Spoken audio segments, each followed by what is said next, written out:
जय हिंद साथियों, आप सभी का स्वागत है आपके अपने परिवार जीएस सेंटर में। रोजाना की तरह जो है आज हम लोग 8 मई का जो है महत्वपूर्ण करंट अफेयर्स का प्रश्न देखेंगे। तो चलिए शुरू करते हैं आज का पहला प्रश्न। आज का जो पहला प्रश्न है कि कोरोना वायरस के शरीर में फैलने से रोकने के लिए वैज्ञानिकों ने जो है किस नाम की एंटीबॉडी की खोज की है। तो किस नाम की एंटीबॉडी की खोज की गई है, तो इसका सही आंसर होगा 27D11। कौन सा है एंटीबॉडी, तो इसका नाम है 27D11। इसका सही आंसर होगा ऑप्शन नंबर 4। ठीक, देखते हैं इसके बारे में कुछ प्रमुख जानकारी।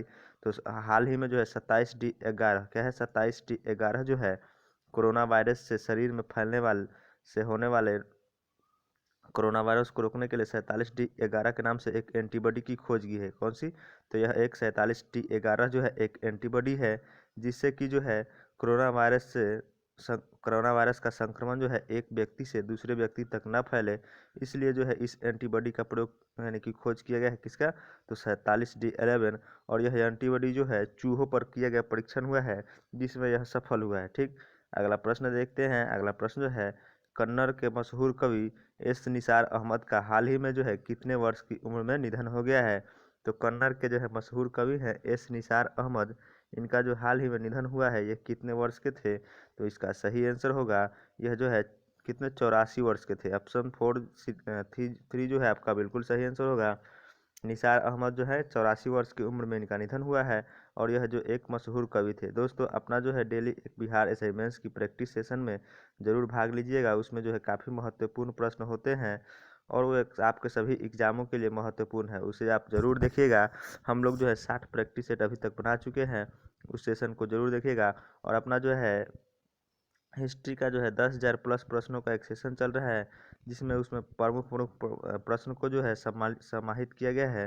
वे प्रश्न जो है सभी परीक्षाओं में पूछे जाते हैं, वे आपके लिए काफ़ी महत्वपूर्ण है। यदि आप उस सेशन को देख लेते हैं तो आप हिस्ट्री से जो है आपका प्रश्न गलत होने के चांसेस बहुत कम होंगे। ठीक, और इस सेशन को जो है डेली देखिएगा और अपने दोस्तों में ज़्यादा से ज़्यादा शेयर कीजिएगा। चलिए देखते हैं अगला इसके प्रमुख बिंदु। तो ये जो है कन्नड़ के मशहूर कवि थे कौन, एस निसार अहमद जो हैं कन्नड़ भाषा के कवि थे। किस भाषा के, तो कन्नड़ भाषा के। ठीक, और ये कितने वर्ष में इनकी निधन हुआ है, तो 84 वर्ष की उम्र में।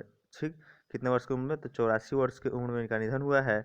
और इनका जन्म है 5 फरवरी 1936 को बेंगलुरु के देवनहल्ली में। ठीक, और इन्हें जो है 2008 में जो है पद्मश्री पुरस्कार से भी सम्मानित किया गया था। कब, 2008 में इन्हें पद्मश्री भी दिया जा चुका है। ठीक, अगला प्रश्न देखते हैं। अगला प्रश्न जो है कि निम्न में से जो है किस स्मार्टफोन कंपनी ने जो है ऑफलाइन रिटेलर्स के कारोबार को और सुचारू रखने के लिए BSR मॉडल लॉन्च की है। तो वह कौन सी मोबाइल की कंपनी है जो कि स्मार्टफोन कम यानी कि अपने कारोबार को जो है ऑफलाइन से सुचारू रखने के लिए BSR मॉडल लॉन्च की है। तो BSR मॉडल लॉन्च करने वाली जो है मोबाइल कंपनी है कौन है, वीवो। ठीक, कौन है, तो वीवो कंपनी है। इसका सही आंसर होगा ऑप्शन नंबर बी। ठीक, देखते हैं इसके बारे में प्रमुख जानकारी। तो यहाँ पे दिया गया है कि स्मार्टफोन वीवो ने जो है हाल ही में ऑफलाइन रिटेलर्स के कारोबार को और सुचारू रखने के लिए BSR क्या, BSR जो है रिटेल मॉडल लॉन्च की है। यानी क्या है, तो जिसका माध्यम जो है वीवो देश भर में स्मार्टफोन की मांग को पूरा करने का प्रयास करेगा। ठीक, यह किसके लिए, तो ये ऑफलाइन के लिए जो है BSR मॉडल लॉन्च करने वाला जो है कंपनी कौन सी है, तो कौन सी मोबाइल यानी स्मार्टफोन कंपनी है, तो वीवो। ठीक, वीवो जो है BSR मॉडल लॉन्च किया है किसके लिए, तो ऑफलाइन रिटेलर्स को सुचारू रूप से चलाने के लिए। ठीक, अगला अगला प्रश्न जो है कि निम्न में से जो है कि स्वास्थ्य मंत्री राजेश टोपे राज्य के प्रत्येक आदमी को जो है मेडिकल में पॉलिसी देने की घोषणा की है। तो ये कहाँ के हैं, तो राजेश टोपे जो है कहाँ के हैं स्वास्थ्य मंत्री, तो ये जो है महाराष्ट्र के। राजेश टोपे महाराष्ट्र के मुख्य स्वास्थ्य मंत्री है और इन्होंने जो है महाराष्ट्र राज्य में प्रत्येक आदमी को जो है मेडिक्लेम पॉलिसी देने की घोषणा की है। कौन सी सरकार, तो महाराष्ट्र की सरकार और महाराष्ट्र के स्वास्थ्य मंत्री राजेश टोपे ने यहाँ पर घोषणा की है। अभी महाराष्ट्र के मुख्यमंत्री कौन है, तो महाराष्ट्र के मुख्यमंत्री अभी हैं आपके उद्धव ठाकरे। और यहाँ के गवर्नर कौन है, तो महाराष्ट्र के गवर्नर कौन है, तो भगत सिंह कोश्यारी, याद रखिएगा। और यहाँ पे जो है लोकसभा की सीटों की संख्या कितनी है, तो 48। और विधानसभा सीटों की संख्या कितनी है, 288। ठीक, क्या है, कितना है, तो 288। इसका गठन जो है महाराष्ट्र राज्य का 1960 में हुआ था। कब हुआ था? तो महाराष्ट्र राज्य का गठन जो है 1960 में, और इसकी राजधानी जो है मुंबई है। ठीक, देखते हैं इसके बारे में कुछ प्रमुख बिंदु। ठीक, तो महाराष्ट्र राज्य के स्वास्थ्य मंत्री राजेश टोपे, ठीक याद रखिए, महाराष्ट्र राज्य के स्वास्थ्य मंत्री है राजेश टोपे। राज्य के प्रत्येक आदमी को जो है कौन सी पॉलिसी? मेडिक्लेम पॉलिसी, ठीक याद रखिएगा, कौन सी पॉलिसी योजना की घोषणा की है? तो मेडिक्लेम पॉलिसी। ठीक, महाराष्ट्र पहला ऐसा राज्य बन गया है जो राज्य के जो है लोगों को मुफ्त और कैशलेस बीमा सुरक्षा दे रही है। ठीक, ये कौन सी है? तो मुफ्त और कैशलेस बीमा सुरक्षा है। इस मेडिक्लेम पॉलिसी के अंतर्गत 10 लाख रुपए तक कवर किया जाएगा। कितना? 10 लाख रुपए तक कवर किया जाएगा। प्रधानमंत्री जन आरोग्य योजना में जो है 5 लाख रुपए तक कवर किया जाता है, और इसमें जो है 10 लाख तक का कवर किया जाएगा। कौन सी सरकार शुरू की है? तो महाराष्ट्र राज्य, और यहाँ के स्वास्थ्य मंत्री राजेश टोपे। ठीक, अगला प्रश्न देखते हैं। अगला प्रश्न जो है कि मंत्रिमंडल की नियुक्ति समिति में श्रीकांत माधव वैद्य को जो है किस तेल कंपनी का नए चेयरमैन नियुक्त किया गया है? तो ये जो है श्रीकांत माधव वैद्य जो है किसके? तो आईओसी के जो है इन्हें चेयरमैन नियुक्त किया है। किसे? आईओसी का जो है इन्हें चेयरमैन नियुक्त किया है। आईओसी का होता है full form Indian oil corporation. क्या होगा? इंडियन ऑयल कॉरपोरेशन, जिसकी स्थापना जो है 1964 में हुई थी। कब हुई थी?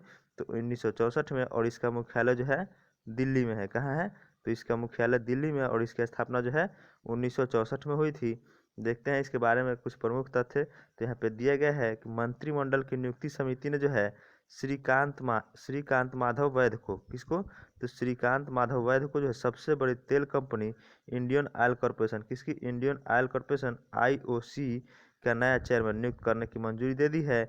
वे जुलाई 2020 से लेकर 31 अगस्त 2023 तक उनका कार्यकाल होगा। कब तक? तो जुलाई 2020 से लेकर और 31 अगस्त 2023 तक राकेश माधव वैद्य का जो है आईओसी का ये जो है चेयरमैन रहेंगे। ठीक, अगला प्रश्न देखते हैं। अगला प्रश्न जो है कि कोरोना वायरस की वजह से किसने इस बार ईमेल द्वारा राष्ट्रीय खेल पुरस्कारों के दावेदारों के नामांकन मंगाई है? तो इसका सही आंसर क्या होगा? तो इसका सही आंसर हो जाएगा आपका खेल मंत्रालय। क्या होगा?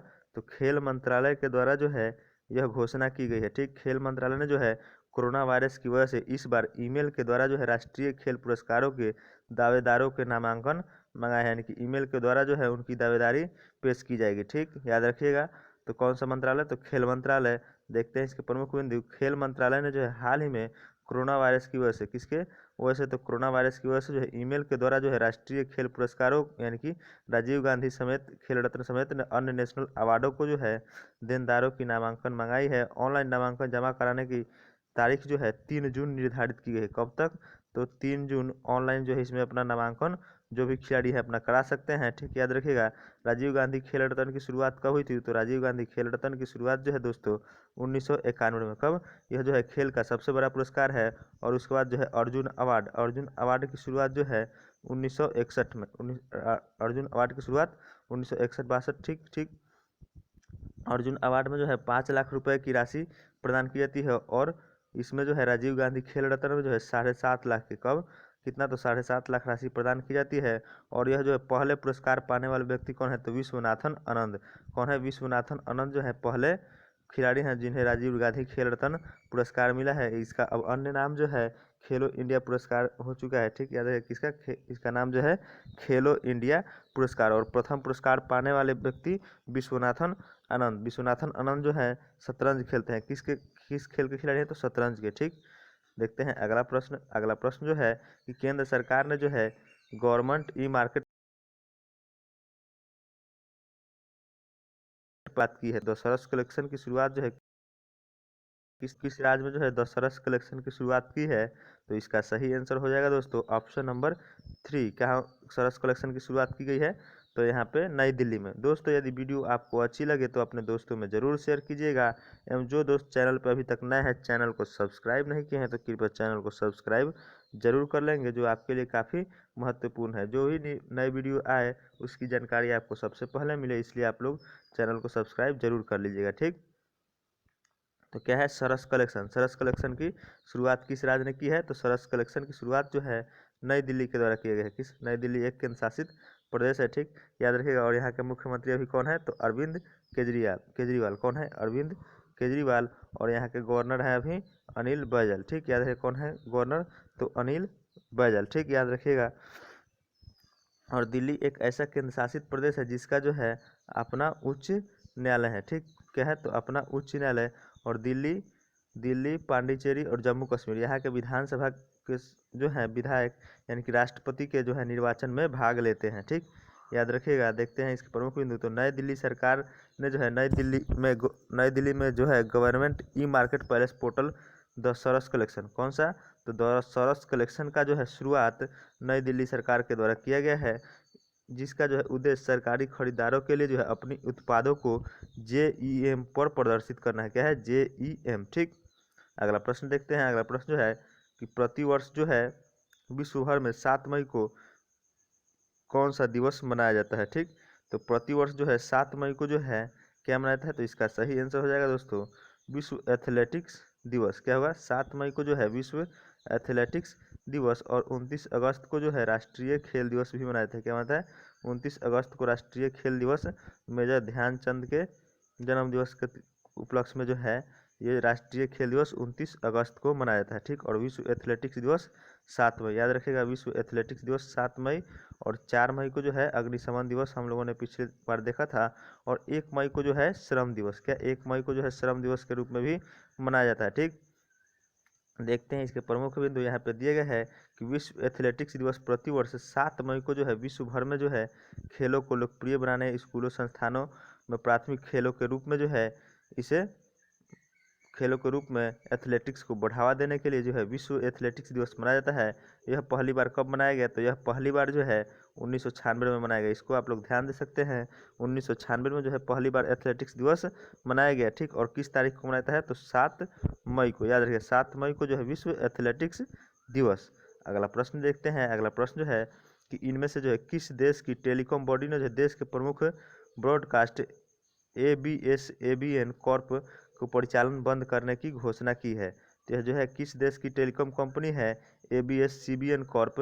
तो ABS-CBN कॉर्प जो है कहाँ की कंपनी है, तो फिलीपींस की यह कंपनी है। फिलीपींस की राजधानी कहाँ है, तो फिलीपींस की राजधानी जो कि है मनीला में है। कहाँ है, तो फिलीपींस की राजधानी मनीला में है, जो कि एक एशियाई कंट्री है। और यहीं पर जो है मुख्यालय है ADB, ठीक, एशियन डेवलपमेंट बैंक का भी मुख्यालय जो है कहाँ स्थित है, तो ये भी मनीला में स्थित है, ठीक, याद रखिए एशियन डेवलपमेंट बैंक, ठीक। और एशियाई चावल अनुसंधान संस्थान यानी अंतर्राष्ट्रीय चावल अनुसंधान संस्थान का मुख्यालय भी कहाँ है, तो इसमें भी इसका भी मुख्यालय मनीला में है, ठीक। अंतर्राष्ट्रीय चावल अनुसंधान संस्थान इसका भी मुख्यालय मनीला में है, याद रखिएगा। और भारतीय चावल अनुसंधान संस्थान का मुख्यालय कटक में है, ठीक। देख लेते हैं इसके बारे में प्रमुख बिंदु। तो फिलीपींस देश की जो है टेलीकॉम कंपनी है कौन सी, तो इस कौन सी कंपनी है, तो broadcaster ABS-CBN Corp. ABS-CBN Corp जो है किस देश की कंपनी है, तो यह फिलीपींस की कंपनी है। इन्होंने जो है अपना परिचालन जो है अब बंद करने की घोषणा की है। ABS-CBN फिलीपींस का जो है मुख्य समाचार चैनल है, उनका जो है लाइसेंस समाप्त हो गया, ठीक, जिस कारण जो है यह कंपनी जो है अब जो है बंद हो जाएगी, ठीक। अगला प्रश्न देखते हैं। अगला प्रश्न जो है वायरस में जो है लॉकडाउन की सलाह देने वाले किस फर्ग्यूसन ने सोशल डिस्टेंसिंग का उल्लंघन करने पर इस्तीफा दे दिया है, ठीक। तो कोरोना वायरस में जो है लॉकडाउन की सलाह दिए थे नील फर्ग्यूसन, ठीक, याद रखिएगा। यह कहाँ के साइंटिस्ट थे, तो यह जो है ब्रिटेन के साइंटिस्ट थे। कहाँ के, ब्रिटेन के साइंटिस्ट थे, कौन, नील फर्ग्यूसन, जिन्होंने जो है अपना इस्तीफा दे दिया है कि किस कारण, तो सोशल डिस्टेंसिंग का उल्लंघन होने के कारण जो है इन्होंने जो है अपने पद से इस्तीफा दे दिया है, कौन, तो नील फर्ग्यूसन। और यह जो है इंग्लैंड के जो है यह एक साइंटिस्ट है, ठीक। और इंग्लैंड के जो है अभी प्रधानमंत्री बोरिस जॉनसन वो भी कोरोना संक्रमण के प्रभाव में आ चुके थे, ठीक। और इन्होंने सोशल डिस्टेंसिंग की वजह से जो है कौन, तो नील फर्गूसन जो है ये इस्तीफा दे दिए हैं। वो वहाँ के साइंटिस्ट थे और इन्हीं की सलाह पर जो है वहाँ पे लॉकडाउन जारी किया गया था, लॉकडाउन लगाया गया था, ठीक। तो देखते हैं इनके प्रमुख बिंदु। तो यहाँ पे दिए गए हैं ब्रिटेन में जो है कोरोना वायरस में लॉकडाउन की सलाह देने वाले इन्होंने ही लॉकडाउन की सलाह दी थी, जिसके कारण वहाँ पे लॉकडाउन लगाया गया था, ठीक। लॉकडाउन की सलाह देने वाले नील फर्गूसन ने जो है सोशल डिस्टेंसिंग का उल्लंघन करने पर इस्तीफा दे दिया। किसी कारण, तो सोशल डिस्टेंसिंग का उल्लंघन किया गया है, जिसके कारण उन्होंने इस्तीफा दे दिया है। और ब्रिटेन सरकार के जो प्रमुख सलाहकार थे कौन थे, तो ब्रिटेन सरकार की वो प्रमुख सलाहकार भी थे और उन्हीं के सलाह पर जो है देश में लॉकडाउन लगाया गया था, ठीक। दोस्तों वीडियो अच्छी लगी हो तो अपने दोस्तों में ज़रूर शेयर कीजिएगा। और जो दोस्त चैनल पर अभी तक नए हैं, चैनल को सब्सक्राइब नहीं किए हैं तो कृपया चैनल को सब्सक्राइब जरूर कर लेंगे, जिससे कि जो है आपको इस तरह की नई वीडियो मिलती रहे।